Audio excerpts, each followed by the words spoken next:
Here's how you can still use Apple Pay even if your iPhone's side button isn't working. First, if your iPhone uses Face ID, the good news is that Apple Pay can still work without needing to press anything. Just hold your phone near the card reader and it should automatically bring up Apple Pay. As long as Face ID recognizes you, the payment will go through. No need to press the side button at all. Now, if Face ID isn't working or you want an alternative, you can use a feature called AssistiveTouch. It's basically a floating on-screen button that lets you access hardware functions without using physical buttons. To turn it on, go to your settings, scroll to accessibility, then tap on touch and select Assistive Touch. Switch it on and you'll see a small circle appear on your screen.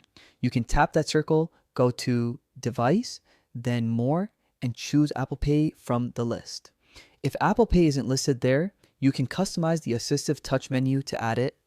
Once you tap Apple Pay, just authenticate with Face ID or your passcode. Additionally, Assistive Touch isn't just for Apple Pay, it can help with screenshots, volume control, locking your screen, and more. This is especially handy if your side button is damaged and you want to keep using your iPhone without repair.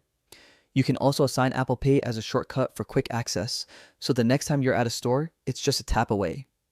Another tip, make sure your Apple Pay cards are up to date and verified in the Wallet app. You can add multiple cards, switch between them easily in Assistive Touch, and even double-check transaction notifications immediately.